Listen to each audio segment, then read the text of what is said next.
Hoje eu quero comentar, quero compartilhar algo muito simples, que é a essência do Evangelho. Muitas vezes nós crescemos e nós não damos valor nas coisas mais simples e mais pequenas e menores, as coisas pequenas. E hoje eu quero trazer algo que todos conhecem, todos sabem, mas muitas vezes nós não vivemos na plenitude, na essência daquilo que a palavra de Deus diz. Eu quero falar sobre Jesus. E o significado de Jesus na Bíblia, um dos significados é Deus é salvação, ou Salvador. Isso é algo muito interessante, porque se eu falar aqui para 99% que já aceitou Jesus, vai falar, não, isso eu já conheço, isso eu já sei. Mas uma coisa que nós precisamos ter é a revelação e a convicção, é que nós temos um Salvador. E a partir do momento que nós temos um Salvador, nós não precisamos ficar tentando nos salvar. Nós não precisamos ficar procurando outros meios. Ah, mas isso é um absurdo. Mas acredite, tem crente de 10 anos, tem crente de 20 anos, tem crente de 30 anos que ainda procura meios para se salvar. Procura alternativas, procura formas para que ele possa merecer aquilo. E como todos sabem, a salvação ela é totalmente de graça. De graça foi dado para que ninguém se glorie. Mas infelizmente muitas vezes nós não acreditamos que nós possamos ou podemos ser salvos. Por quê? Porque nós vemos que nós temos problemas, temos dificuldades, tem coisas na nossa vida que não, isso não é possível que eu possa ser salvo. Tem tanto problema ainda para resolver. E todas as vezes que nós fazemos isso, nós acreditamos que os nossos problemas são maiores que o próprio amor de Deus. A Bíblia diz que Deus amou o mundo de tal maneira. Então o amor de Deus ele é muito maior que os seus problemas. O amor de Deus ele é muito maior que as suas dificuldades. E o amor de Deus ele é muito maior que os seus pecados. Acredita nisso? E é por isso que você foi salvo. Você não é salvo porque você mereceu. Pelo contrário. Se você esperar merecimento, nunca você vai ser salvo. Então o que nós precisamos entender é que muitas vezes nós impedimos de desfrutar de tudo aquilo que tem no pacote da salvação, porque nós ainda olhamos para aquilo que nós somos. E quantas vezes você vive de uma forma assim, hoje eu fiz boas ações, então hoje eu estou salvo. Hoje eu respeitei a minha mulher, hoje eu estou salvo. Hoje eu fui um bom funcionário, hoje eu estou salvo. E quantas vezes nós estamos vivendo da mesma forma que as pessoas lá fora vivem? Baseado nas nossas obras, baseado no quanto que nós somos bons. Ah, hoje eu não orei direito. Se Jesus voltar, certeza que eu nem vou, nem passo. Quantas vezes nós vivemos assim? A salvação, ela tem que ser algo que te traz paz. Se todos os dias você acorda e você tem dúvida se você é salvo ou não, falta revelação na sua vida. Eu sei que muitas vezes as pessoas acham que é fácil viver dessa forma. Não. A partir do momento que você tem revelação, você vai ver de uma forma diferente. O problema é que muitas vezes nós tentamos nos justificar. E quando nós tentamos nos justificar, nós anulamos toda a justificação de Cristo. Então, como eu disse, uma palavra muito simples, mas eu quero que você abra seu coração, porque talvez você está precisando ouvir isso nessa manhã como eu estava precisando. Talvez existem situações na sua vida que têm tirado a sua paz e muitas vezes questionado, até o próprio diabo te questionado, mas será mesmo? Você não é todo esse crentão que você diz que é. E quantas vezes você vive sofrendo dentro da igreja, na célula, na família, no ministério? Todas as vezes é uma luta. Por que muitas pessoas não querem participar de ministério? Porque eles têm um entendimento que não, eu não sou tão bom assim. Por que muitas pessoas não querem se batizar? Porque no entendimento delas, se eu me batizar, as coisas vão piorar. Porque tudo isso é se justificar. A partir do momento que você deixa Cristo te justificar, isso não vai ser pesado, não vai ser difícil. Eu queria que você abrisse a sua Bíblia em Romanos capítulo 4, versículo 25.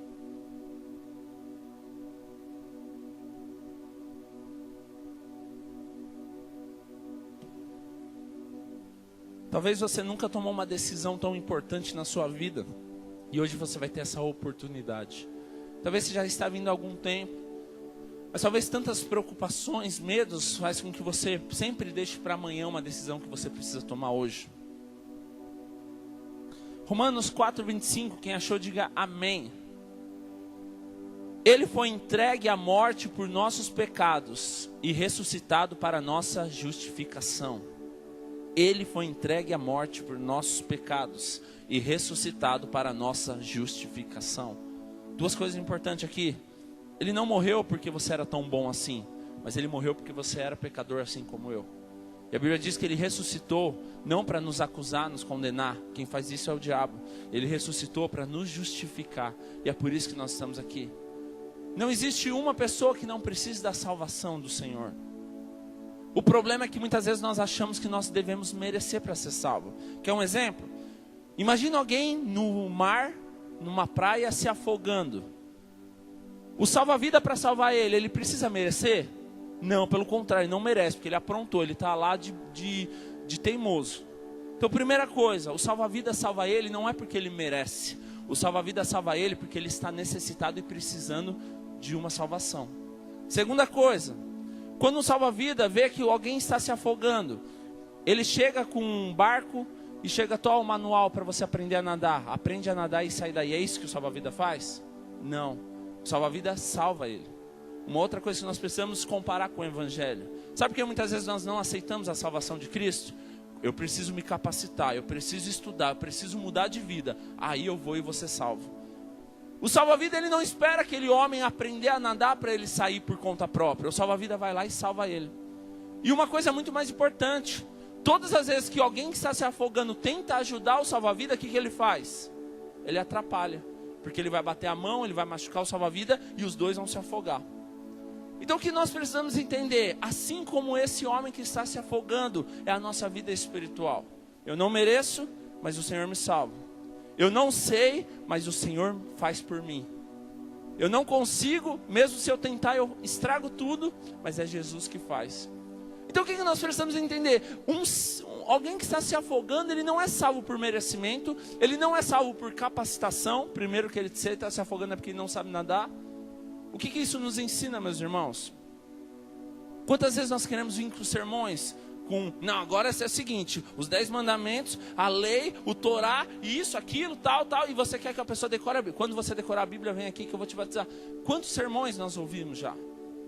Imagine se alguém para ser salvo falar, é o seguinte, você está se afogando, mas se escora aí em alguma pedra, alguma coisa que tem perto, sei lá, ou tenta nadar, bate as mãos, bate as pernas e vai lendo esse manual, porque esse manual tem tudo.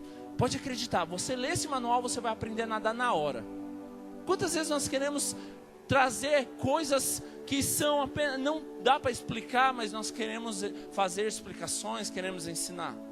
Então o que isso tem a ver com a nossa vida? Nós éramos como esse homem que estava se afogando, não sabia nadar, não merecia, pelo contrário, nós aprontamos, estamos lá de teimosia, não aprendemos a nadar, e todas as vezes que nós colocamos a nossa mão, nós atrapalhamos o propósito. Esse homem que estava se afogando é dessa forma. Quando você está se afogando, muitas vezes o salva-vida vai ainda te dar um croque, alguma coisa para você parar, porque senão você atrapalha ele. Você vai bater a mão, você vai arranhar ele, você vai puxar ele para baixo, você vai afundar ele. Então, na verdade, quando nós tentamos fazer, realmente nós estragamos tudo. Mas o que você precisa entender é que o Salvador, ele não precisa da sua ajuda. É que muitas vezes nós achamos que nós precisamos dar uma forcinha para Deus. Ou muitas vezes nós achamos que nós temos tanto problema, Deus não vai me salvar, mas Ele vai me ajudar. Não, Deus não vai te ajudar, Deus Ele faz por você. A Bíblia diz que Ele morreu por nossos pecados e ressuscitou para nossa justificação. Ah, mas é que eu sou muito pecador, quando eu melhorar eu vou para a igreja. A Bíblia não diz que Ele morreu pelos santos, a Bíblia diz que Ele morreu pelos pecadores. E é por isso que nós estamos reunidos aqui. Então a pior coisa, viver dentro da igreja, é de uma forma com dúvida, assim. Hoje eu acho que eu agradei a Deus, hoje eu acho que eu tenho certeza da minha salvação. A Bíblia diz que a salvação não é mediante a obras para que você não se glorie, mas é dom de Deus. Se todas as vezes você acha que você foi salvo por alguma coisa, não é graça, porque não tem nada a ver com o seu merecimento. Então se você acha que você foi salvo porque você foi um bom menino, porque você orou direitinho, porque você chegou no horário, porque você entrou no louvor, porque você entrou no ministério, a salvação não tem nada a ver com isso. Então você precisa entender que nós somos como aquele homem, estávamos nos afogando, cheio de dívidas, cheio de pecados, cheio de problema. Mas aí vem Deus, entrega o seu filho por nós, como diz João 3,16, faz um milagre na nossa vida. E uma coisa que você precisa entender, o maior milagre que pode acontecer na minha e na sua vida, não é uma cura, não é um casamento, não é uma vida financeira estruturada, mas o maior milagre que pode acontecer na minha e na sua vida é a salvação. A salvação é o maior milagre. Porque você não merecia, você não fez por onde, você não é capaz, e mesmo assim Deus te deu. O milagre é baseado na graça. Você não merece o milagre, mas Deus vai te dar. Porque se você merecesse, não é milagre, você mesmo vai e faz.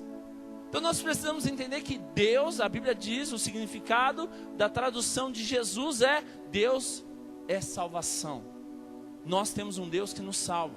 Mas a salvação, ela vai muito além apenas, claro que é o principal, você ser salvo e ir para a glória. Mas se a salvação, a única coisa que tivesse no pacote fosse você salvo, por que você continuaria aqui? Quando você entregasse a sua vida para Jesus, foi salvo, pronto, pode subir, vai para a glória. Mas se Deus permite que nós continuamos aqui, existe um propósito. E vários propósitos. Eu creio que primeiro que Deus quer nos usar como um canal. Mas eu creio também que Deus quer que nós venhamos reinar e ser abençoado em terra também. A Bíblia ensina isso. Isso faz parte do pacote da salvação.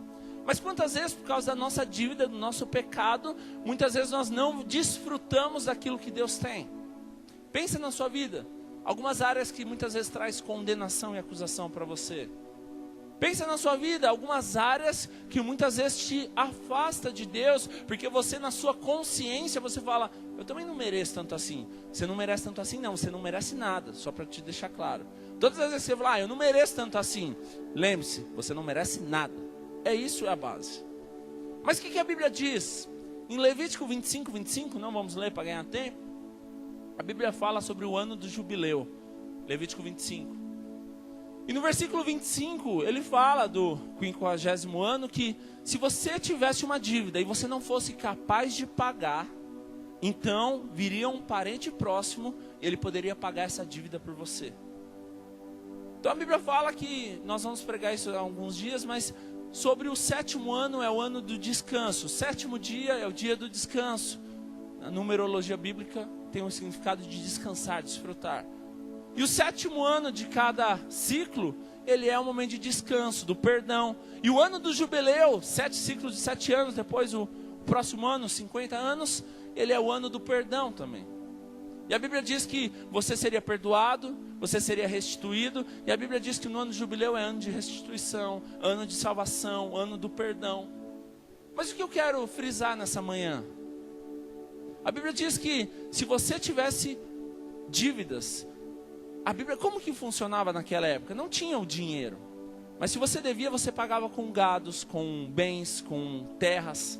E a partir do momento que você ainda estava devendo e você não tinha mais gado, bens, terras, como que você pagava? Com a sua própria vida. Você virava escravo. Mas a Bíblia diz que a cada 50 anos, o ano do jubileu, era o ano do quê? Da restituição, do perdão, para que todo mundo pudesse ter uma oportunidade, uma chance. E a Bíblia diz que um parente próximo, ele poderia vir, pagar sua dívida e restituir aquilo. O que nós conseguimos trazer isso para os dias de hoje? Eu creio que mesmo o Levítico, que fala das leis, ele aponta para Cristo. Naquela época, o seu parente mais próximo, ele poderia vir, e ele poderia quitar suas dívidas, poderia o quê? Pagar as dívidas e restituir aquilo. E hoje nós temos um parente próximo. Jesus, ele veio, ele se entregou por nós, pagou as nossas dívidas. João capítulo 3:16 diz que Deus enviou seu Filho, o unigênito, único. Mas depois em Romanos ele diz o quê? Primogênito, primeiro de muitos filhos. Jesus é o nosso parente que veio, morreu na cruz, pagou os nossos pecados, restituiu tudo aquilo, nos deu vida para que nós possamos hoje viver uma nova vida. Nós éramos como aqueles homens em Levítico, cheios de dívida, pecado, problema, não tinha mais nada que poderia ser feito. Então vem um parente mais próximo, paga as nossas dívidas, para que nós possamos viver o quê? Um novo tempo. Mas quantas vezes nós não cremos na palavra e não vivemos dessa forma? Quantas pessoas dentro da igreja vivendo uma vida desgastante, sofrida, problemática, porque não toma posse do que a palavra de Deus diz. Nós éramos como esse povo, cheio de problemas, pecado, escravo, devedores. Nós éramos escravos deste mundo, escravos de Satanás. Mas Cristo vem para nos libertar. Jesus é esse parente próximo que pagou um alto preço, que veio, restituiu, pagou a nossa dívida e hoje nós somos perdoados. Mas quantas vezes nós vivemos dentro da igreja cheio de acusação, problema, culpa? Quantas vezes algo não dá certo na sua vida e você sabe por que não deu certo? porque eu não fui tão crente assim quanto deveria. Eu não orei o suficiente. Eu não me guardei o suficiente. É claro que você tem que ser alguém que anseie pela presença de Deus e ore bastante, jejue bastante. Isso é desejo, anseio. Mas não é isso que faz você ser mais santo. Não é isso que faz você ser salvo. Não é. Porque senão era merecimento próprio. Isso te aproxima de Deus, te dá uma intimidade, eu não tenho dúvida disso. Mas não é isso que te traz salvação. A Bíblia diz que Jesus, ele veio, morreu na cruz por mim e por você. Pagou os nossos pecados. Mas todas as vezes que nós não aceitamos isso, é mais ou menos assim. No ano do jubileu, chegar o parente próximo, tirar você de escravo e falar, não, eu não quero, eu gosto de viver essa vida. Eu gosto de viver aqui sofrendo. Eu gosto de ser escravo. Eu gosto de ter perdido tudo e não ter perspectiva, esperança, não ter vida. Sabe qual é o nosso problema muitas vezes, irmãos? Nós até acreditamos na salvação. Ah, mas Deus me salvou para que eu não vá para o inferno, porque Ele tem misericórdia de mim. Mas agora, me abençoar nessa vida? Claro que não, eu não mereço. Eu fiz tanta besteira nessa vida. E muitas vezes nós temos esse conceito. A gente aceita a salvação apenas para não ir para o inferno. Como a gente só aceita a graça para ser salvo. Mas na verdade, a salvação, a graça de Deus, a bondade de Deus, ela vai muito além. Claro que o principal é a salvação. Mas você já parou para imaginar alguém que é salvo, mas vive na miséria? Alguém que é salvo, não tem esperança. Alguém que é salvo, vive sofrendo. Existe uma incoerência nisso. Porque às vezes a gente tem uma mentalidade de que aquele que sofre é de Deus. Aquele que está passando fome, olha lá, esse é de Deus. Irmãos, Deus é Pai, Ele é o maior interessado em fazer você abençoar também. O problema é que nós temos um conceito enraizado que, se você vê um missionário passando fome, esse é poderoso, esse é de Deus, ó, esse. Daí você vê um missionário com o carro, esse é fácil, até eu. Então vai. Então muitas vezes nós temos um conceito distorcido. O irmãozinho passando fome, olha, esse é fiel na obra. Daí você vê o irmãozinho comprar um carro, deve estar roubando esse miserável. Sabe por quê? Você não crê no Deus da salvação. Você não tem crido naquelas promessas que Deus tem para a sua vida. Você crê se você passar fome. Mas se você for abençoado, tem alguma coisa errada nessa igreja. Então isso mostra que nós não estamos crendo naquilo. Porque qual que era o propósito do ano do jubileu? Perdão, libertação e restituição. Se você ler Levítico 25, do versículo 18 para frente, ele fala que era o ano do perdão, o ano da restituição, o ano da salvação. Isso é um pacote, meus irmãos. Ele não ia lá só o parente lá para pagar a dívida, mas ele ia para restituir. Então você precisa entender isso. Qual que é o seu escrito de dívida hoje? Qual que é a sua cédula de dívida hoje? Qual é a sua dívida que tem te acusado hoje?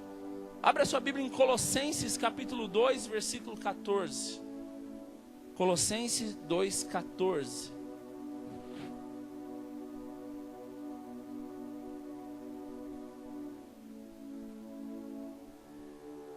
À medida que você achar, diga amém.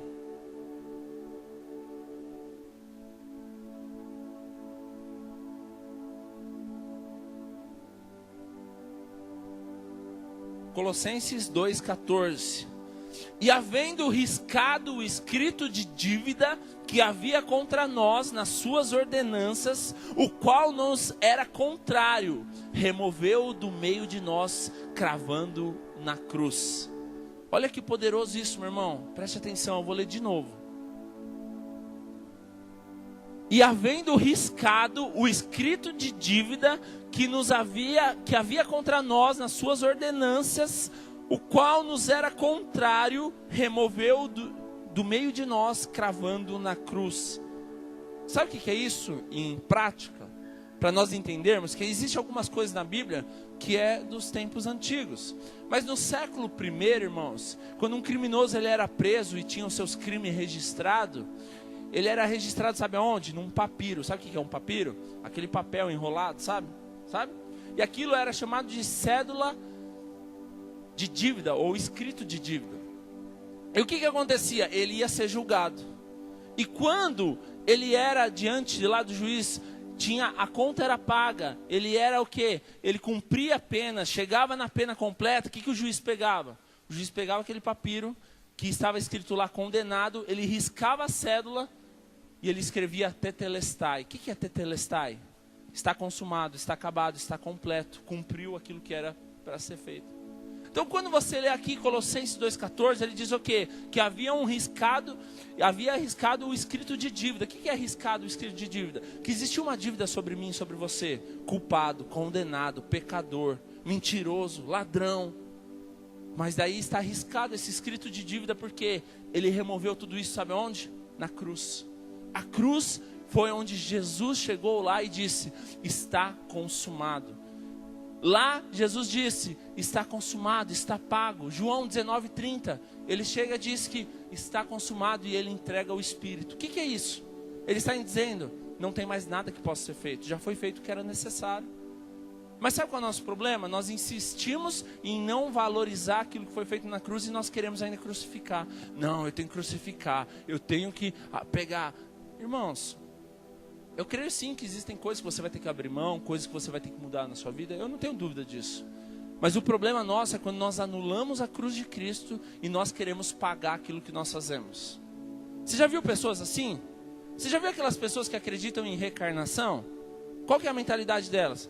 Eu estou nessa família porque eu fiz coisa errada lá atrás. Ou seja, primeiro, nós não acreditamos em reencarnação. A Bíblia diz que só cabe ao homem, em Hebreus diz, morrer uma única vez. Então, mas segundo, quantas vezes nós temos a mentalidade de que nós vivemos aquilo baseado naquilo que nós merecemos? Se você for viver baseado naquilo que você merece, você não seria salvo. Então, se nós queremos ser tão espirituais assim, Deus está permitindo tudo isso porque eu mereço. Então, Deus ia permitir você ir para o inferno, porque você não merece ser salvo. Então nós precisamos entender que a cruz, ela já pagou o preço. Na cruz foi riscado toda a cédula de dívida e nós fomos perdoados. Assim como aquele juiz, o que ele fazia? Ele escrevia tetelestai, está consumado, está pago, depois que aquele homem cumprisse a pena. Então preste atenção. O juiz, ele só libertava aquele preso, aquele criminoso, depois que ele cumprisse a dívida.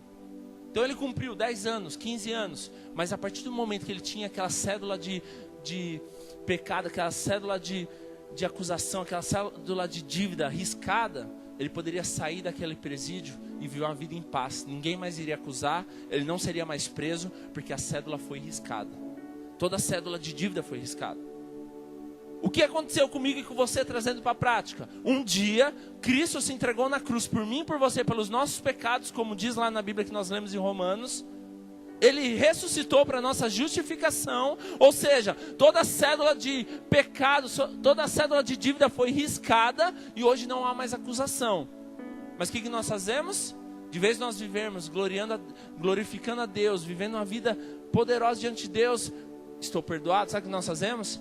Não, eu ainda sou pecador, eu ainda peco, eu ainda sou errado, eu ainda vivo essa vida. E nós não tomamos posse, meus irmãos. É isso que a Bíblia está dizendo aqui em Colossenses, que havia uma cédula de pecado, de dívida, onde foi riscada, tetelestai, foi escrito, está consumado. Não há nada que Jesus possa fazer por mim, por você, que Ele já não fez. O problema é que muitas vezes eu e você vivemos de uma forma como que esperando Jesus fazer algo. Mas olha para o seu irmão e diga, Ele já fez. O que você tem esperado de Cristo hoje? Eu queria tanto que Deus me abençoasse. Ele já fez. Eu queria tanto que Deus mudasse a minha vida. Ele já fez. Mas como assim Ele já fez se eu estou sofrendo? Você está sofrendo porque você não tomou posse, mas Ele já fez. A Bíblia diz que Ele só vai voltar agora. A promessa é para buscar a noiva. Jesus não vem mais para fazer milagre. Jesus não vem mais para morrer. Jesus não vem mais para fazer aquilo que você espera. Ele já fez. Por isso que Ele diz, está consumado, tetelestai. Todo escrito de dívida, toda cédula de dívida foi riscada, foi paga. Em outras palavras, o que é isso? Não há nada mais que Jesus precise fazer, Ele já fez, meu irmão. Talvez você não tomou posse disso, é por isso que você não está vivendo. Talvez você está vivendo uma vida diante de Deus, mas você não desfruta da plenitude de Deus, porque você não tomou posse por completo. Mas você precisa acreditar que Ele é o nosso Salvador, e isso nos basta, não há mais nada que nós precisamos, porque quando nós temos o Deus da salvação, nós temos algo completo.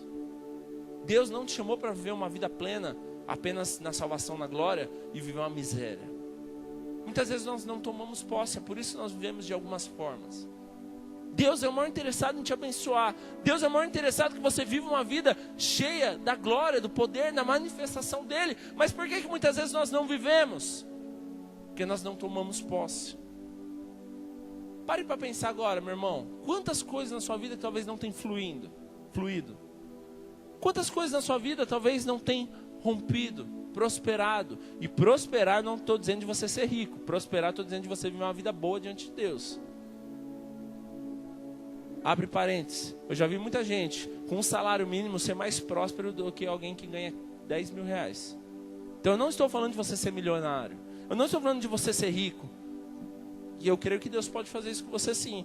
Mas eu estou falando de você ser próspero. E prosperidade não tem nada a ver com quanto dinheiro você tem. Mas prosperidade tem a ver com quanto que existe a provisão de Deus na sua vida. Prosperidade tem a ver com o quanto que você desfruta da paz de Deus. Prosperidade tem a ver com o quanto que você tem desfrutado da salvação, da graça, do amor de Deus. Prosperidade tem a ver em você descansar, deitar sobre a sua cama, a cabeça no travesseiro, e você ter o quê? Algo completo dentro de você, sabendo como eu sou grato a Deus, como eu sei que Deus tem cuidado de mim. Prosperidade tem a ver com você olhar para os céus e falar: obrigado, Deus, porque mais um dia eu tenho saúde, mais um dia o Senhor me guardou, mais um dia o Senhor tem me abençoado, e tudo isso faz parte da salvação. A salvação, ela inclui um pacote completo, meus irmãos, de uma vida plena. 1 Coríntios 6:20, não precisa abrir, mas diz assim: fostes comprados por um bom preço. Glorificai, pois, a Deus no vosso corpo e no vosso espírito, os quais pertencem a Deus. A Bíblia diz que o nosso espírito e o nosso corpo pertencem a Deus, por isso nós devemos glorificar. E a Bíblia diz o quê? Que nós somos comprados com um alto preço. Irmão, se Deus, Romanos diz, se Deus entregou o seu filho, o que ele tinha mais de valor, o que ele não é capaz de te abençoar ou te entregar? Então muitas vezes na sua mentalidade eu não mereço, Deus não gosta tanto de mim, Deus não quer me abençoar, Deus não está fazendo porque eu não mereço. A Bíblia diz em Romanos que Deus, ele entregou o seu filho, a quem ele mais amava. O que ele não pode te dar se ele já te deu Jesus? Você acha que uma bênção, um casamento, um carro, uma casa, paz vale mais que Jesus? Claro que não. Mas se Deus, ele deu o seu filho, o que ele não pode te abençoar? Então muitas vezes você não toma posse, você não crê que Deus quer te abençoar, e você não vive a plenitude, você não vive o pacote completo. Você ser salvo não resulta apenas em você ir para o céu, meu irmão. Você salvo resulta em você ser filho, você ser herdeiro, você ser servo, você ser amigo, você ser participante do reino. Isso vai muito mais do que a sua mentalidade possa imaginar. Você já parou para pensar que você é amigo de Cristo? A Bíblia diz em João que não vos chamo mais servo, mas de amigo. Você já parou para pensar que você é participante do reino? Você já parou para pensar que você é filho e existe uma herança diante de você? Quantas vezes nós aceitamos viver tantas coisas na nossa vida por falta de revelação daquilo que Cristo quer para as nossas vidas? Você é participante do reino, você é filho, você é amado. Talvez você está na igreja há tanto tempo, mas até hoje você não teve paz e convicção naquilo que Deus tem para a sua vida. Por quê? Porque ainda você olha para o velho homem, ainda você olha para quem você era, e você continua olhando para quem você era e não olha para frente, não olha para o céu, não olha para quem Cristo diz que você é hoje. A Bíblia diz que quando você entrega a sua vida para Jesus, isso é muito prático, nós vamos ouvir todos esses dias, mas nova criatura você é, o passado não importa mais.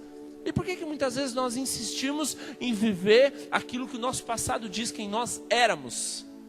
Não é mais. Por que muitas vezes todas as vezes que você fica bravo, toda vez que você briga com a sua esposa, toda vez que o seu chefe briga com você, qual que é o seu pensamento? Sou filho do rei? É isso que você pensa? Seja sincero. Eu não mereço mesmo. Tô cansado dessa vida já. A minha vontade é sumir, minha vontade é desistir de tudo. Ir para a igreja o quê? Fui para aquele encontro, mudou nada. É isso que você faz? Ou você faz, glória a Deus, eu sou filho do rei?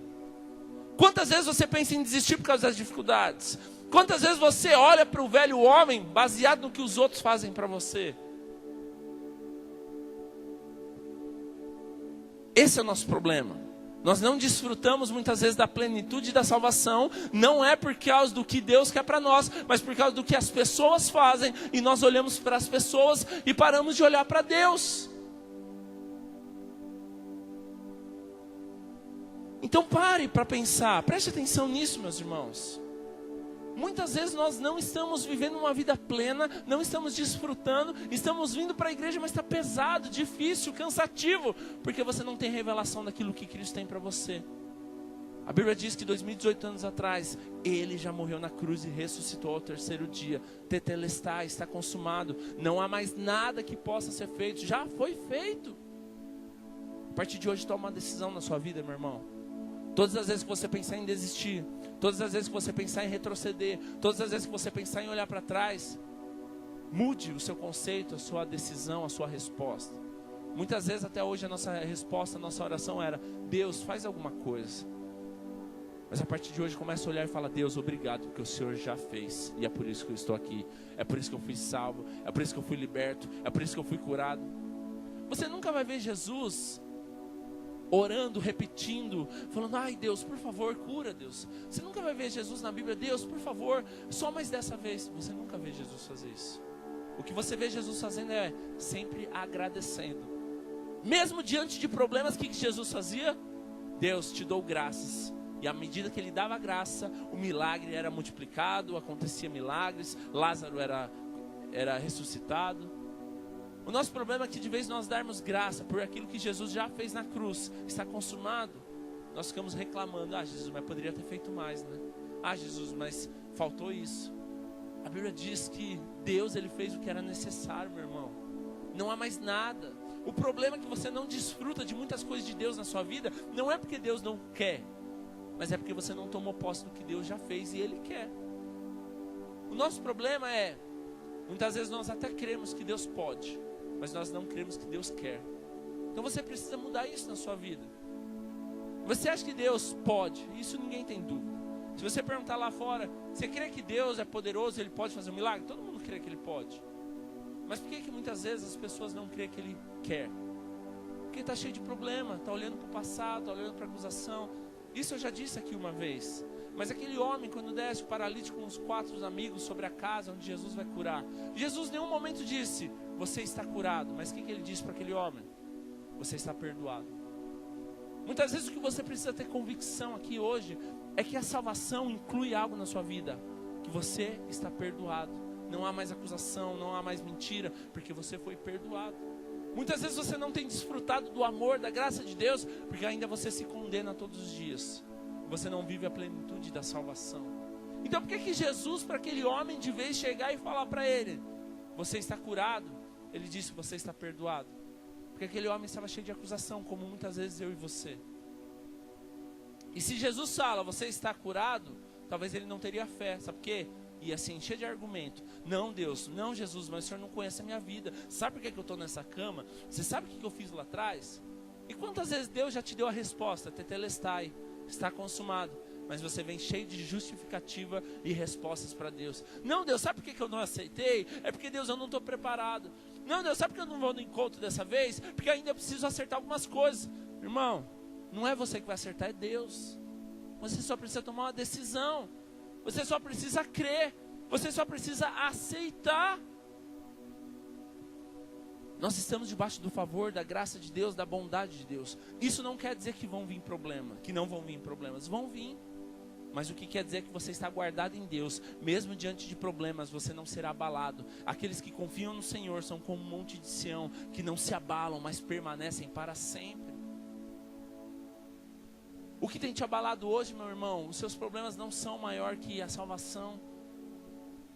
Você é salvo pela graça, mediante a fé. Não tem nada a ver com você. E para encerrar, algo muito importante que você precisa saber: você foi chamado para reinar com Cristo. E reinar com Cristo, Ele vai além dos céus. Muitas vezes nós cremos sim, que nós vamos reinar na glória. E muitos não têm dúvida disso. Mas Jesus nos chama também para reinar hoje. Para viver uma vida o quê? Um projeto de salvação completo. Você consegue imaginar que você é salvo, mas você vai viver uma miséria? Você é salvo, mas você vai viver uma vida sem fruto. Você é salvo, mas você vai viver sem abundância, sem saúde. Não, na verdade, irmãos, a salvação é um pacote completo de você viver a plenitude de Deus em todas as áreas. Claro, você vai passar perseguição, você vai passar luta. Sim, isso também é bíblico. Mas o que você precisa entender é que a partir do momento que você é salvo, você é tirado daquele mar, não há mais nada que pode te afogar. O problema nosso é que muitas vezes nós aceitamos que nós somos salvos para viver uma vida eterna. Mas nós achamos ainda que nós vamos continuar afogando em algumas áreas da nossa vida. Sabe qual é o problema? Às vezes você até crê que você foi salvo por Cristo. E volta para aquele exemplo do salva-vida que eu dei. Você até é tirado do mar, você foi salvo. Mas nas suas finanças, no seu casamento, no seu ministério, você ainda acredita, não, ainda estou afogando. Irmãos, não. A partir do momento que você foi tirado, o salva-vidas te tirou, Jesus te tirou. Não existe isso, você se afoga em uma área e não se afoga em outra. O problema nosso é que a gente crê que quando você é tirado do mar, você foi salvo. E a gente consiste isso em salvação, tá bom demais. Mas a vida espiritual, ela vai muito além, meus irmãos. Muitas vezes você foi salvo, o salva-vida foi lá, te tirou do mar. Você crê que você foi salvo, que você não vai morrer. Mas você ainda crê, não, então, mas não é tudo, né? Na minha vida financeira ainda estou me afogando e bastante. Tá difícil, porque engulo água todo dia. No meu casamento você nem conhece, meu casamento é difícil. O que você precisa tomar posse nessa manhã, meu irmão, é que a salvação ela é por completa. Deus, o salva-vidas, Jesus, não te tirou só para você respirar, mas Ele te tirou para você viver. O problema da igreja é que muitas vezes você só sobrevive, mas você não vive. Sobreviver fala de luta, mas viver fala de desfrutar. Então Deus não te chamou para sobreviver. Deus te chamou para você viver uma vida em abundância. A Bíblia diz que Ele é o caminho, a verdade e a vida. Quem crê em Cristo vive a vida de Deus. E quando você vive a vida de Deus, há sim abundância, há sim vida de Deus, há sim desfrute. Deus, Ele te chamou sim para você reinar em todas as áreas da sua vida. Nos seus negócios, no seu casamento, na sua família, no seu ministério. Tudo aquilo que você tem de sonho, nos seus estudos. Irmãos, olha o tamanho do nosso Deus. Tem tantos jovens que não querem estudar porque acham que não é capaz ou porque não tem condição. Você é filho do rei, você é filho de Deus. Tudo aquilo que é dele, você é herdeiro. Pare de limitar o agir de Deus baseado na sua condição. Pare de limitar o agir de Deus baseado no quanto você é capaz. E pare de limitar o agir de Deus baseado na sua conta bancária. Quantas pessoas param de viver o melhor de Deus porque olham para a sua situação? Claro, seja prudente, seja coerente, mas não impeça o agir de Deus, porque Ele te chamou para reinar. E reinar por completo. Reinar fala de desfrute, reinar fala de liderar, reinar fala de viver o melhor. Deus, Ele não te chamou para viver uma vida com dúvidas, cabeça baixa todos os dias. Não sei como vai ser a minha vida daqui para frente. Não, você sabe sim. A Bíblia diz em Mateus o quê? Que você não tem que se preocupar com o dia de amanhã, porque Deus, Ele cuida de você. Se Ele vestiu até as flores do campo, até os passarinhos não passam fome, por que Ele não vai cuidar de mim, de você? Então tome posse disso. Tome posse disso, meu irmão, porque isso Deus tem para a sua vida. Abra sua Bíblia em Romanos capítulo 5, versículo 17.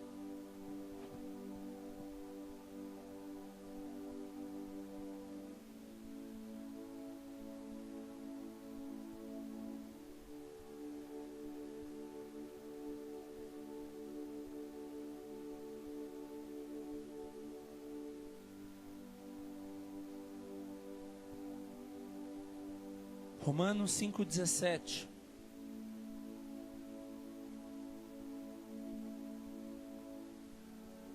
Amém?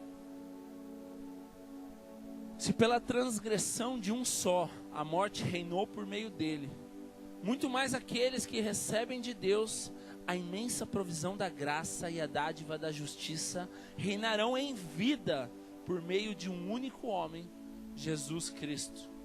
Leia comigo novamente. Em uma outra tradução, aqui no telão. Porque se pela ofensa de um só, a morte reinou por esse, muito mais os que recebem a abundância da graça e o dom da justiça, reinarão em vida por um só, Jesus Cristo. Sabe o que é isso, meu irmão? Você hoje pode tomar a oportunidade de reinar em vida com Cristo. Pela transgressão de um só homem, reinou no meio dele. Mas pela graça, pelo amor, pela provisão, pela dádiva, pela justiça de Cristo, hoje nós podemos reinar em um único homem. Cristo, Ele nos é o caminho, a verdade, a vida. Ele é aquele que intercede por nós. Onde você tem buscado o resultado?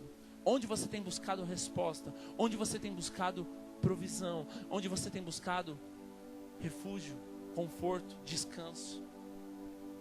Como eu te disse, meu irmão, talvez você já sabe tudo isso, e eu não tenho dúvida que você sabe. O problema é que nós não valorizamos as coisas mais simples. Nós queremos algo poderoso, algo que faz tremer, algo que faz cair, mas nós nos esquecemos do principal, da essência do Evangelho, que é a salvação. E a salvação não é você só ir para o céu, que isso é o mais importante, claro, mas a salvação é você viver uma vida plena diante de Deus em todas as áreas da sua vida.